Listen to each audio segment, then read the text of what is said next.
हमेशा दुख में किसी का साथ मत छोड़ना। एक बार एक शिकारी शिकार करने जंगल में पहुंचा। उसने अपने तीर पर बहुत ही खतरनाक जहर लगाया और उसने शिकार को निशाना बना करके एक तीर को छोड़ा, लेकिन तीर चूक गया और तीर एक पेड़ पर जा लगा। वह पेड़ बहुत ही हरा भरा था और बहुत सारे तोते उस पेड़ पर रहते थे। जैसे ही वह जहरीला तीर उस पेड़ पर जाकर लगा, वह पेड़ धीरे धीरे सूखने लगा और उस पेड़ पर जो भी तोते रहते थे वह एक एक करके उस पेड़ को छोड़कर जाने लगे। उस बड़े से पेड़ के कोटर में एक बहुत ही बूढ़ा तोता रहता था, जो बहुत ही धर्मात्मा और अच्छे मन का था। सभी तोते उस पेड़ को छोड़कर जाने लगे, लेकिन वह बूढ़ा तोता जाता था, दाना लेकर के आता था और उसी कोटर में आकर के बैठ जाता था, परंतु उस पेड़ को छोड़ने को तैयार नहीं था। बूढ़े तोते के साथियों ने कई बार आकर के उसे समझाए कि यह पेड़ सूख रहा है और किसी दिन गिर भी जाएगा, चलो किसी और पेड़ पर चलकर रहा जाए, परंतु वह बूढ़ा तोता वहाँ से जाने को तैयार नहीं हो रहा था। अब यह बात देवराज इंद्र तक पहुँची। उन्हें बताया कि एक तोता है, वह जिस पेड़ पर रहता है उस पेड़ पर एक जहरीला तीर लगने के कारण सूखने गिरने और ख़त्म होने के कगार पर आ पहुँचा है, और एक बूढ़ा तोता अभी भी वहीं रह रहा है। वह दाना लेकर आता है और वहीं पर रहता है, जबकि उस जंगल में बहुत सारे पेड़ है, लेकिन वह उसी पेड़ पर रह रहा है।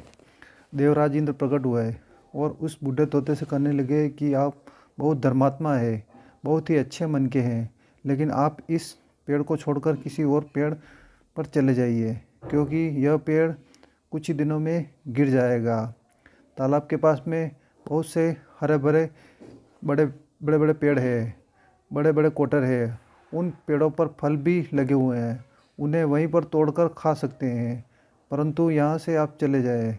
तोता बोला, माफ़ कीजिए, इस पेड़ ने मुझे जीवन दिया है, शिकारियों से मेरी रक्षा की है, हर मौसम में मेरे साथ रहा है। ये कोटर मेरा घर है, यहाँ मैं पला बड़ा हूँ।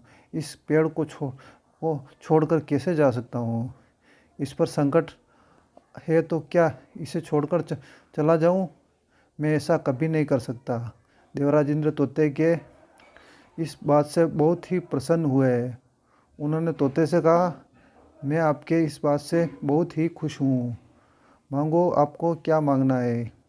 उस बूढ़े तोते ने कहा, मुझे बस इतना मांगना है कि जिस पेड़ ने मुझे जन्म दिया, जहाँ मैं रहा पला बड़ा, जिसे आप जन्मभूमि कह सकते हैं हो, आप इसे फिर से वैसा ही हरा भरा कर दो जैसा यह था।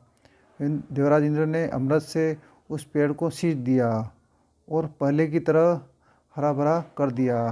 अब वापस से उस पेड़ पर आकर के बाकी तोते रहने लगे। वह बूढ़ा तोता कुछ समय तक और जिंदा रहा, फिर उसकी मृत्यु हो गई और वह स्वर्ग में चला गया। यह कहानी हमें सिखाती है कि जब भी किसी इंसान का बुरा दौर आता है तो वह टूटा हुआ होता है और उसे किसी सहारे की ज़रूरत होती है, किसी की आवश्यकता होती है। अगर आप ऐसे समय में उसे छोड़कर चले जाएंगे, उससे बात नहीं करेंगे, मुंह मोड़ लेंगे, तो आपसे बुरा कोई नहीं है, क्योंकि आप किसी के सुख का साथी बने या न बने, लेकिन आपको हमेशा किसी के दुख का साथी जरूर बनना चाहिए। जय हिंद, जय भारत।